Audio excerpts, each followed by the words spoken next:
أعوذ بالله من الشيطان الرجيم. بسم الله الرحمن الرحيم.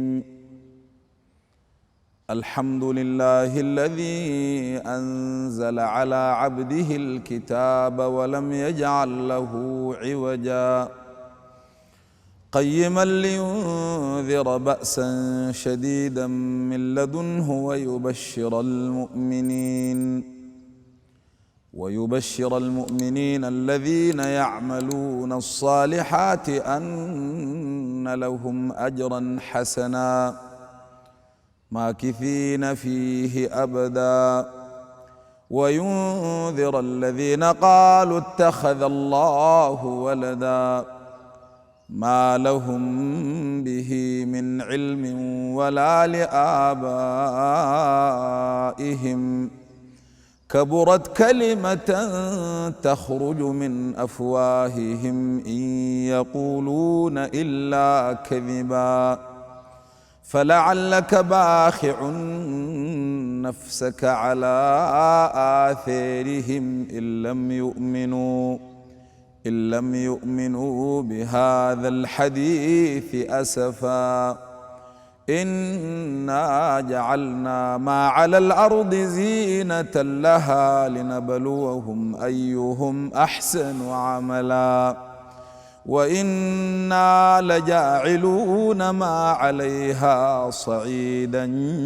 جرزا أم حسبت أن أصحاب الكهف والرقيم كانوا من آياتنا عجبا إذ أوى الفتية إلى الكهف فقالوا ربنا آتنا من لدنك رحمة وهيئ لنا من أمرنا رشدا فضربنا على آذانهم في الكهف سنين عددا ثم بعثناهم لنعلم أي الحزبين أحصى لما لبثوا أمدا نحن نقص عليك نبأهم بالحق إنهم فتية آمنوا بربهم وزدناهم هدى وربطنا على قلوبهم إذ قاموا فقالوا ربنا رب السماوات والأرض لن ندعو من دونه إلها لقد قلنا إذا شططا هؤلاء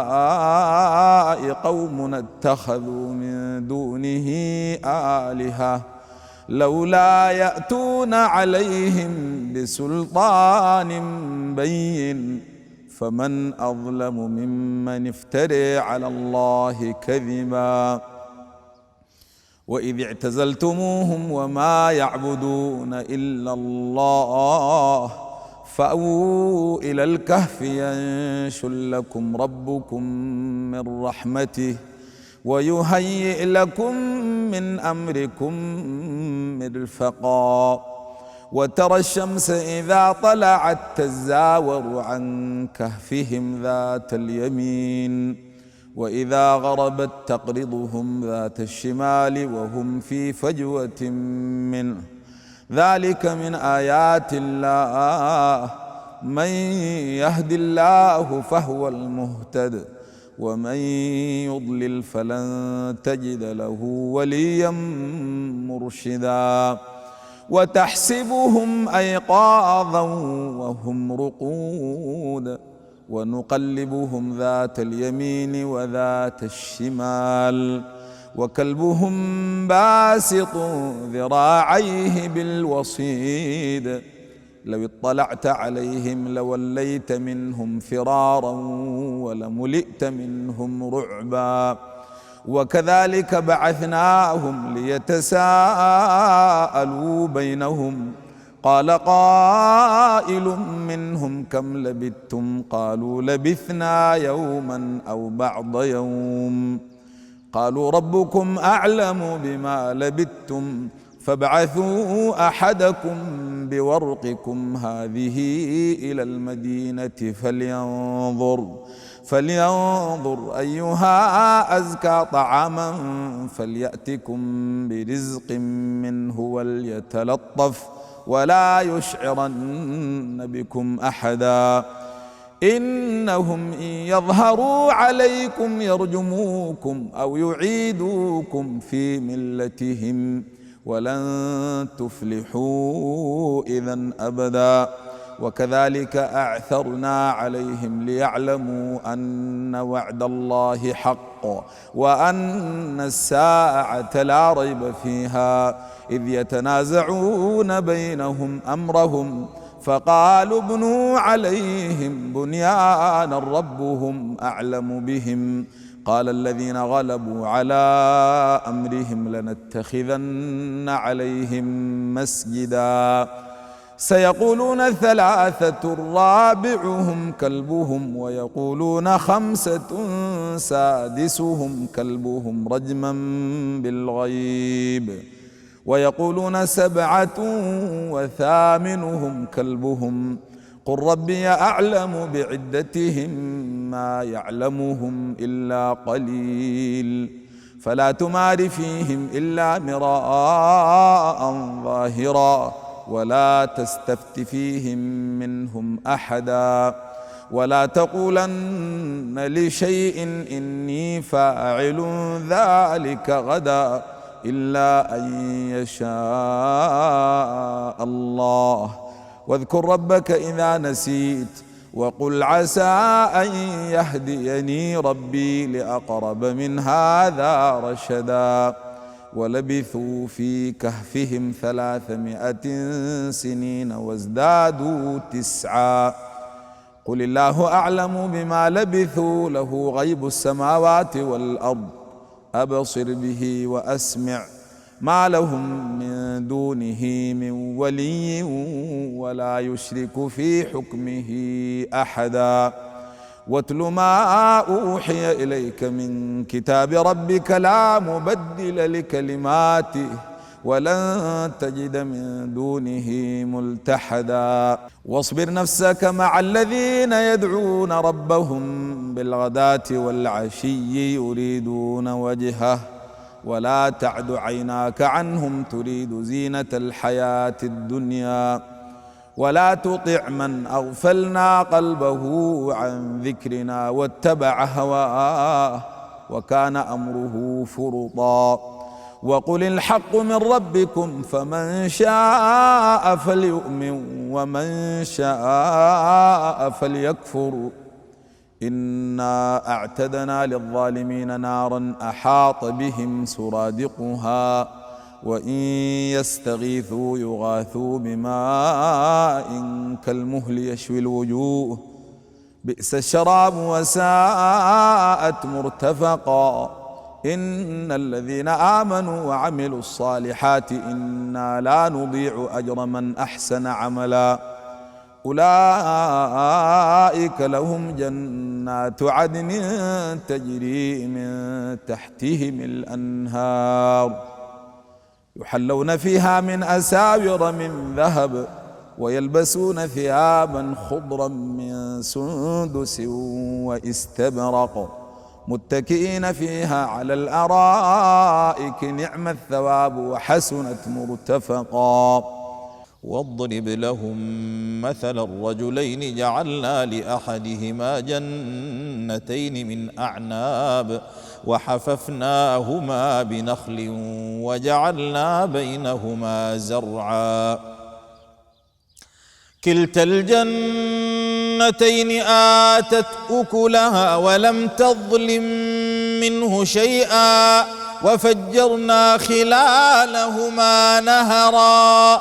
وكان له ثمر فقال لصاحبه وهو يحاوره أنا أكثر منك مالا وأعز نفرا ودخل جنته وهو ظالم لنفسه قال ما أظن أن تبيد هذه أبدا وما أظن الساعة قائمة ولئن رددت إلى ربي لأجدن خيرا منها منقلبا قال له صاحبه وهو يحاوره أكفرت بالذي خلقك من تراب ثم من نطفة ثم سواك رجلا لكن هو الله ربي ولا أشرك بربي أحدا ولولا إذ دخلت جنتك قلت ما شاء الله لا قوة إلا بالله إن ترني أنا أقل منك مالا وولدا فعسى ربي أن يؤتيني خيرا من جنتك ويرسل عليها حسبانا من السماء فتصبح صعيدا زلقا أو يصبح ماؤها غورا فلن تستطيع له طلبا وأحيط بثمره فأصبح يقلب كفيه على ما أنفق فيها وهي خاوية على عروشها ويقول يا ليتني لم أشرك بربي أحدا ولم تكن له فئة ينصرونه من دون الله وما كان منتصرا هنالك الولاية لله الحق هو خير ثوابا وخير عقبا واضرب لهم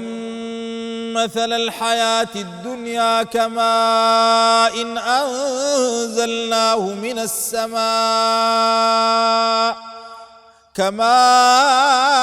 إن أنزلناه من السماء فاختلط به نبات الأرض فأصبح هشيما تذروه الرياح وكان الله على كل شيء مقتدرا المال والبنون زينة الحياة الدنيا والباقيات الصالحات خير عند ربك ثوابا وخير أملا ويوم نسير الجبال وترى الأرض بارزة وحشرناهم فلم نغادر منهم أحدا وعرضوا على ربك صفا لقد جئتمونا كما خلقناكم أول مرة بل زعمتم أن لن نجعل لكم موعدا ووضع الكتاب فترى المجرمين مشفقين مما فيه ويقولون يا ويلتنا ما لهذا الكتاب لا يغادر صغيرة ولا كبيرة إلا أحصاها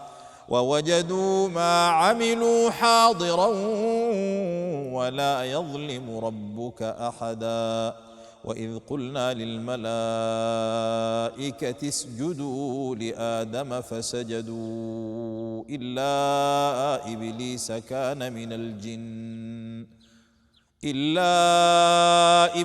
كان من الجن ففسق عن أمر ربه أفتتخذونه وذريته أولياء من دوني وهم لكم عدو بئس للظالمين بدلا ما أشهدتهم خلق السماوات والأرض ولا خلق أنفسهم وما كنت متخذ المضلين عضدا ويوم يقول نادوا شركائي الذين زعمتم فدعوهم فلم يستجيبوا لهم وجعلنا بينهم موبقا ورأى المجرمون النار فظنوا أنهم مواقعوها ولم يجدوا عنها مصرفا ولقد صرفنا في هذا القرآن للناس من كل مثل وكان الإنسان أكثر شيء جدلا وما منع الناس أن يؤمنوا إذ جاءهم الهدى ويستغفروا ربهم إلا أن تأتيهم سنة الأولين أو يأتيهم العذاب قبلا وما نرسل المرسلين إلا مبشرين ومنذرين ويجادل الذين كفروا بالباطل ليدحضوا به الحق واتخذوا آياتي وما أنذروا هزوا ومن أظلم ممن ذكر بآيات ربه فأعرض عنها ونسي ما قدمت يداه إنا جعلنا على قلوبهم أكنة أن يفقهوه وفي آذانهم وقرا وإن تدعوهم إلى الهدى فلن يهتدوا إذا أبدا وربك الغفور ذو الرحمة لو يؤاخذهم بما كسبوا لعجل لهم العذاب بل لهم موعد لن يجدوا من دونه موئلا وتلك القرى أهلكناهم لما ظلموا وجعلنا لمهلكهم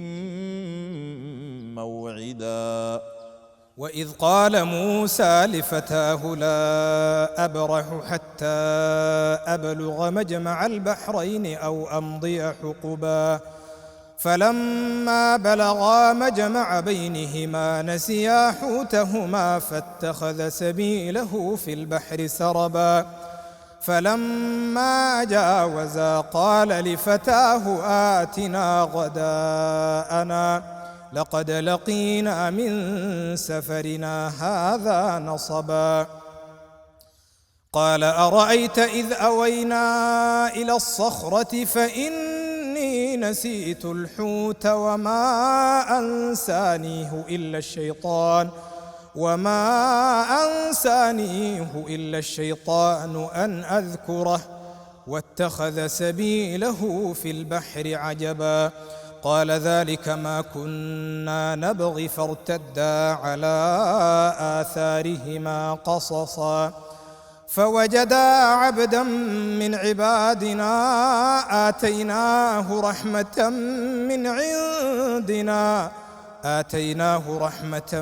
من عندنا وعلمناه من لدنا علما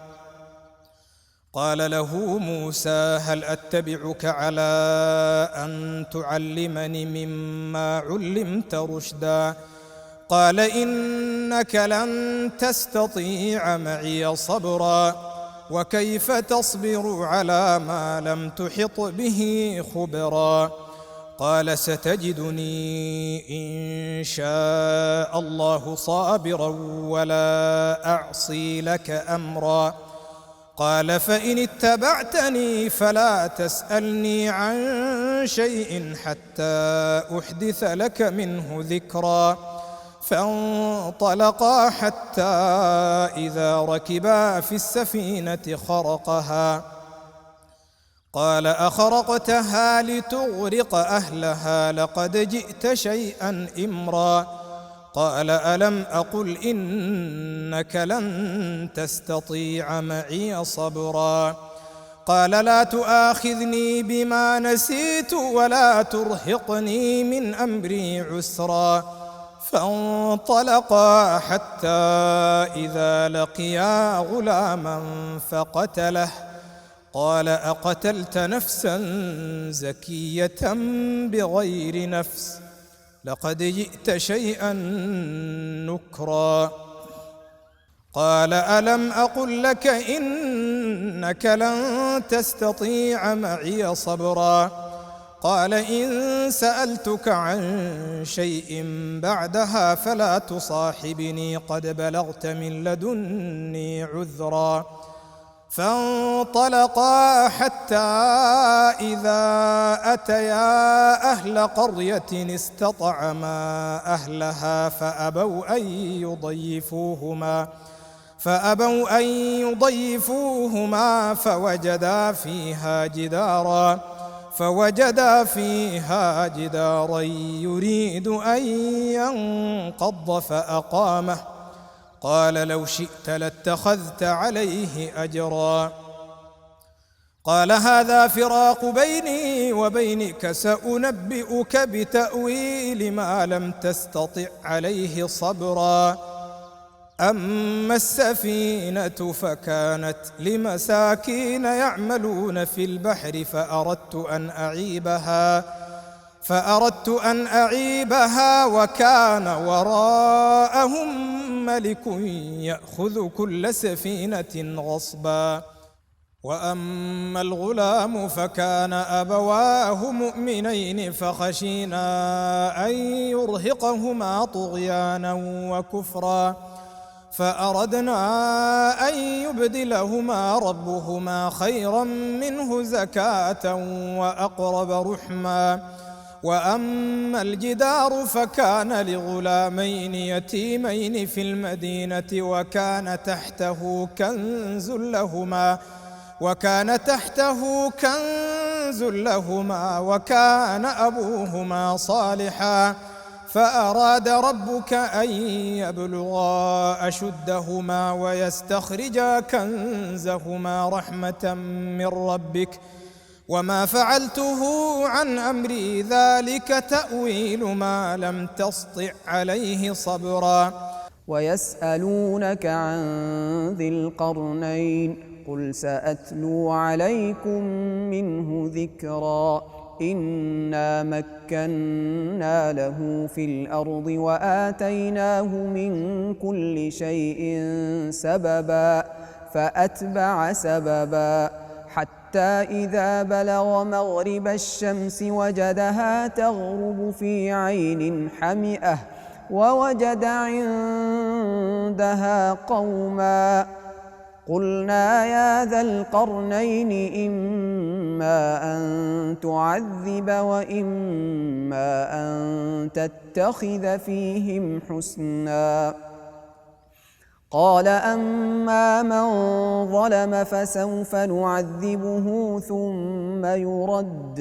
ثم يرد إلى ربه فيعذبه عذابا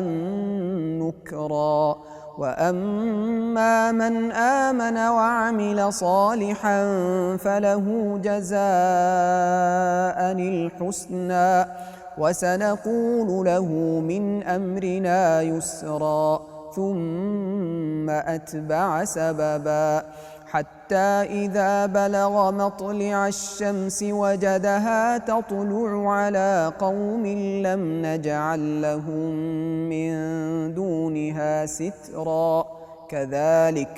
كذلك وقد أحطنا بما لديه خبرا ثم أتبع سببا حتى إذا بلغ بين السدين وجد من